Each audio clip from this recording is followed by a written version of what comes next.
Spot kali ini akan mengajak Anda ke sebuah daerah di Turan Malang untuk menelusuri sebuah bangunan yang unik dan megah. Bangunan ini disebut-sebut sebagai Masjid Tiban. Hal ini berlaku lantaran kabarnya masjid ini dibangun oleh jin hanya dalam waktu 1 malam. Bagaimana kisahnya? Berikut pemaparannya yang disajikan khusus untuk Anda.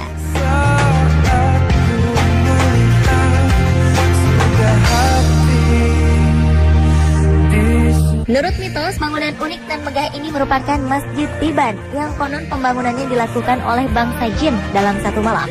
Dinamakan Tiban karena bangunan ini tiba-tiba saja ada. Selain kemunculannya yang tiba-tiba, lokasinya yang berada di daerah pemukiman membuat masjid ini bak istana di tengah perkampungan. Namun faktanya bangunan ini bukanlah sebuah masjid saja. Bangunan ini merupakan kompleks pondok pesantren Biharu Bahri Asali Fadlaili Rahmah atau biasa dikenal dengan Ponpes Biba Afadroh. Kompleks ini dibangun di atas tanah seluas 5 hektar. Jadi kalau ada orang yang mengatakan ini Masjid Jin, terus Masjid Tiban, Pondok Jin, Pondok Tiban, itu sudah tidak benar. Karena ini sengaja dibangun oleh para santri atas bimbingan Romo Yai dan Bunda. Makanya pondok pesantren Biba Al-Fadroh mulai dirintis sejak 1963. Namun proses pembangunannya baru dimulai pada 1987 untuk menandai adanya santri atau pelajar di pesantren ini yang sudah menetap. Hingga pada 1992, pembangunan sempat terhenti. Pembangunannya memang bertahap, hingga pada awal 1998, pondok pesantren ini mulai dibangun kembali. Hingga saat ini proses pembangunan masih berjalan dan bisa dikatakan baru rampung sekitar 40% saja.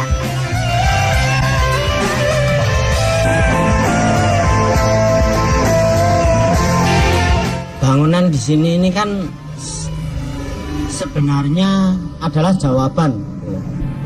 Jadi media sebagai media jawaban dari persoalan yang ada. Jadi awal mulanya sebagai berfungsi secara rohani. Jadi Romo Yai sebagai arsiteknya, jadi karena yang menentukan tata letak, tata bentuk, tata warna, ini beliau. Kalau sekarang begini, ini berdasar istikharah beliau. Nah, beliau ini istikharah dari apa? Dari masalah yang ada. Pondok pesantren ini merupakan bangunan tanpa perencanaan, rancangan, gambar, dan desain seperti halnya bangunan pada umumnya. Oleh karena itu, wujud bangunan ini tidak memiliki blueprint. Untuk pembangunannya pun tidak menggunakan alat-alat berat dan modern pada umumnya. Para pekerja bangunan ini adalah santri-santri dari Pondok Pesantren Biba Al-Fadroh.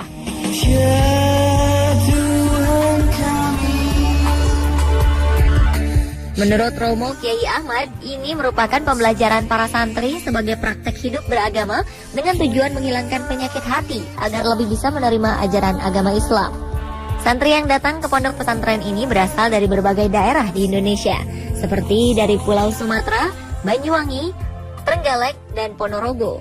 Total santri yang menetap di pondok ini sekitar 335 santri, termasuk 51 kepala keluarga yang tinggal bersama anak dan cucu. Hal unik lainnya dari bangunan ini adalah terdapat berbagai ornamen dan kaligrafi bertuliskan nama pondok, asma Allah, dan asmaul husna yang dibuat, dicetak, dan dikerjakan sendiri oleh para santri. Desainnya sudah tentu tidak akan ditemukan di tempat lain.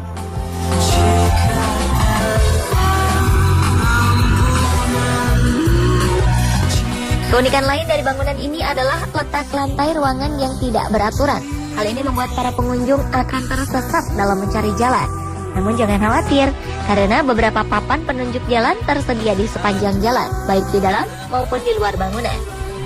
Pembangunan pondok pesantren ini mengikuti kontur tanah yang berbentuk palung, dan menurut penuturan Pak Ipung dalam pembangunannya tidak merubah tekstur tanah dan tekstur air, bahkan pohon-pohon yang ada tidak ditebang.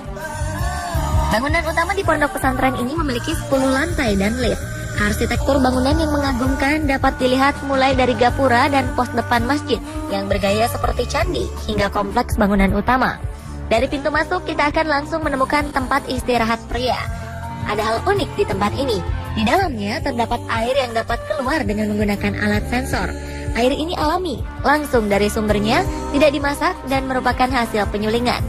Air ini digunakan untuk membasuh wajah dan dapat diminum. Terdapat beberapa khasiat bagi mereka yang percaya, terutama sebagai pembawa berkah dan baik untuk kesehatan. Di sebelahnya terdapat tempat peristirahatan perempuan. Ruangan ini dihiasi kaligrafi dan ornamen unik. Kedua ruangan ini juga biasanya digunakan santri pasangan suami istri yang tengah bertengkar dan ingin menenangkan hati serta mengintrospeksikan diri. Mereka biasanya datang untuk riyadhah, menetap lebih dari 3 hari dan mengikuti aturan dan tata tertib pondok pesantren. Dari sana kita dapat memasuki ruangan akuarium dengan berbagai koleksi ikan. Tempat ini juga bisa digunakan sebagai tempat riyadhah untuk berdiam diri, menenangkan hati, dan mengintrospeksikan diri agar tercipta harmonisasi keluarga. Jika sesuai kontur tanahnya, ketiga ruangan ini berada di lantai 3. Naik ke lantai 4 adalah tempat khusus bagi keluarga Romo Kiai Ahmad untuk menerima tamu. Lantai selanjutnya biasa digunakan untuk ijab kabul dan resepsi pernikahan. Selain itu ada juga mimbar untuk sholat Idul Fitri dan Idul Adha, serta hari-hari besar Islam lainnya. Setiap harinya ruangan ini juga digunakan untuk sholat asar, maghrib, dan isya. Untuk sholat subuh, musola yang digunakan ada di lantai 3. Sedangkan untuk sholat zuhur dan sholat Jumat menggunakan masjid yang berada di luar bangunan. Pembagian tempat ini agar semua musola yang ada di pondok pesantren selalu digunakan. Naik ke lantai 6, di sini terdapat ruangan untuk tempat beristirahat santri yang sudah berkeluarga. Di lantai 7 terdapat supermarket, di lantai 8 terdapat kios-kios, pasar, serta kafetaria yang dilengkapi juga dengan kolam ikan. Lantai 9 berupa gunungan, dan lantai 10 berupa puncak gunung. Di sini kita bisa melihat pemandangan Kabupaten Malang dan sekitarnya. Di lantai ini juga terdapat stalaktit-stalaktit indah menggantung. Ruangan-ruangan ini terhubung oleh suatu pintu. Ruangan satu dan lainnya mempunyai desain berbeda, lengkap dengan ornamen dan kaligrafi dengan berbagai model, jenis, warna, bentuk, dan corak. Meskipun bangunan ini belum sepenuhnya selesai dibangun, ada anak tangga dan jalan yang akan menghubungkan antar ruang. Jika lelah, ada beberapa tempat untuk beristirahat yang dilengkapi kursi dari kayu jati. Selain itu, di lantai atas terdapat kebun sayuran yang tumbuh subur.